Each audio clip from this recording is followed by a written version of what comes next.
Gasparini, and welcome to this segment of Penn Voice. I'm joined today by Jason Galisatus, who is the new Executive Director of the Redwood City Education Foundation. Jason, welcome. Thank you so much for having me. I know you're excited about the new position, but I'm very excited that you're in this new position. You and I have been friends for several years now and been working together on many different initiatives. Too many. in Redwood City.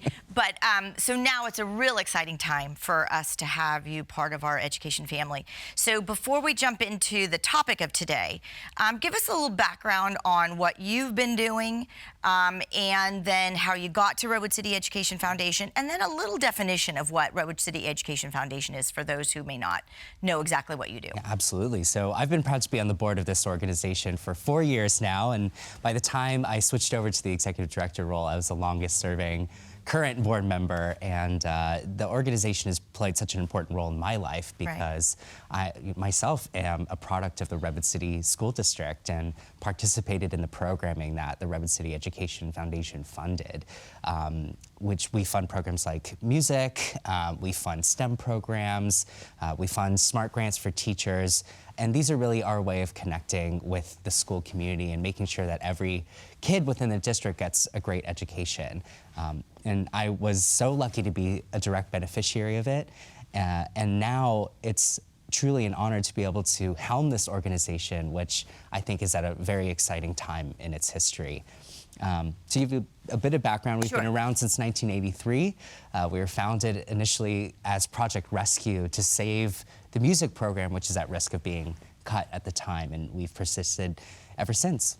You know, and I think it's important to also note for our viewers that the Redwood City Education Foundation is a privately and separate nonprofit 501c3 where you raise money from the private sector, whether it's individuals, companies, corporations, foundations, to then help fund the Redwood City Elementary School District with things like music programs and these grant programs. So you are independent and are raising money from the community to help support our education for our children in Redwood City. So you have a really important initiative coming up, and that's why we're here to talk. And so give us a little bit of background on this parcel tax that you are putting on the November 5th ballot of this year. Yes. So Measure H is going before the ballot, is going before the voters on the November 5th, 2019 ballot, like you said. And we're asking for $149 per parcel increase per year. And that's going to bring in $3.5 million for the district. And it's really important to know that we're not backfilling the funds that were cut in this past, in the $10 million that were cut. We are funding new needs and improving the current situation in the schools by reducing class sizes in kindergarten and first grades. We are attracting and retaining excellent teachers, continuing to do so. And we're also going to invest in STEM programs and literacy programs in the early grades. And so this is really exciting, and it's vital for the operations of the district so that we can be competitive with some of our neighboring districts. So there's, before we get into sort of how schools are financed, because that makes a huge difference whether you're a basic aid district or not. So has the elementary school district ever tried a parcel tax in the past? Yes. And were you successful? We were successful. We had a pretty good run of successes through 2 parcel taxes and a bond measure, which can only be used for capital facility expenses. So we have a track record of success, and this parcel tax will be supplemental to 1 other parcel tax and 1 bond measure. So it'll get us closer, closer to parity with other neighboring districts. So it's important to note, and you had just mentioned that the bond measures, when voted, tend to fund physical buildings, capital improvements. Parcel taxes gives you the opportunity to help fund more of the operational programs within the school district. And you are identifying already classroom size reduction and the ability to attract and retain teachers is a very important initiative. And those parcel tax. Yeah, those were needs identified by the district. So the district actually voted to put it on the ballot. Our organization, the Redwood City Education Foundation, is strongly invested in supporting this and seeing it pass, because our mission is to bring greater resources into the schools. We feel like this is the best and most efficient way to do so. And so the district did identify these needs because they know some of our class sizes are very high, almost as high as 30 and 31. We're trying to get that down to a more manageable size so that teachers can really spend that quality one-on-one interaction time with their students. And that's really what we think students need in order to succeed. It's that individualized attention. And I know with each initiative or ballot measure that's put on the November 5th ballot, there's always a opposition piece, and there's always the pro initiative. So there will be an opposition piece on there, and people can read about it once their ballots are available, or they can probably go online to read the opposition ballot as well. They can do so, but and I will say that we only decided to go after this parcel tax because we know that the community is supportive, not just historically, but our foundation sponsored the poll to assess the feasibility of it. We found that even after voters were exposed to arguments against the parcel tax, they still supported it at a rate of about 72%. Right. And what does a parcel tax need to be successful? Yeah, it's a high threshold. It's about 67% of the vote. So we have very little room for error, and our goal is just to reach as many voters as possible and to try to turn out the folks who get it and want to support the kids. And so I think that also worth noting is when we see the economy, especially in San Mateo County, flourishing as it is. We see new construction happening all the time. Companies are expanding.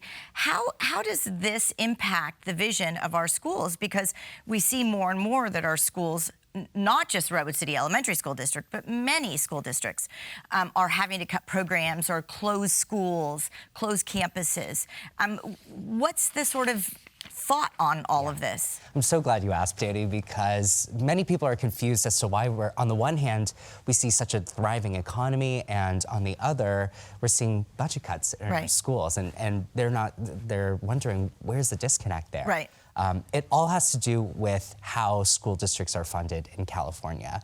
So just to explain it very briefly, and it's a very complicated policy area, but to will it down to the basics, every school district in California is guaranteed a certain baseline minimum per pupil funding. If the property taxes of that school district are not sufficient to meet that basic threshold, then the state comes in and fills in the gap. If your property taxes exceed that, then you get to keep what's over and above that minimum amount. So Redwood City School District, we are still under that threshold. We are considered a revenue limit district. And what that means is that even though our property taxes are increasing, it still hasn't put us over the top to the point where we're seeing more money coming into the schools. And so really the only way to raise funding for a school district is to ask for these property tax increases. That's our best way to raise more local revenue for our schools. And it's also important to note, the state cannot touch a dime of the parcel tax funding. So everything that the parcel tax brings in, stays local, stays right here with our schools.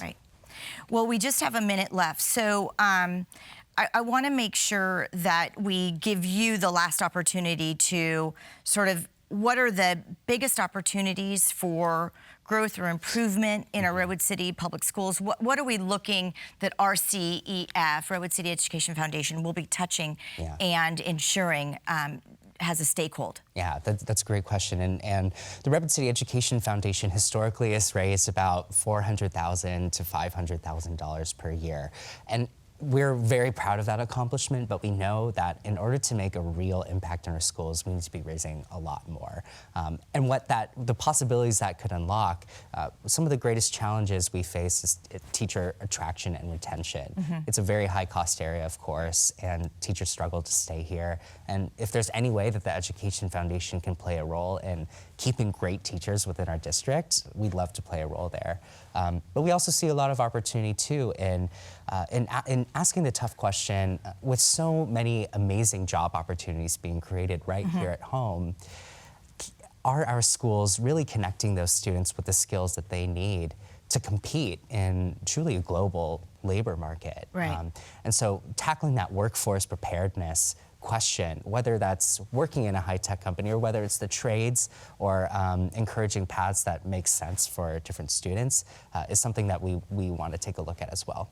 Well, it sounds like it's a great direction for Redwood City Education Foundation. And I know, as myself, another public school, Redwood City Public School kid, I look forward to your leadership and your vision and bringing your board to the forefront and raising all the dollars necessary to ensure this vision happens. So, Jason, thank you so much for being a part of our show, and we look forward to future segments with you. Really appreciate it. Thanks for having me on. And we'll see all of you next time on Penn Voice.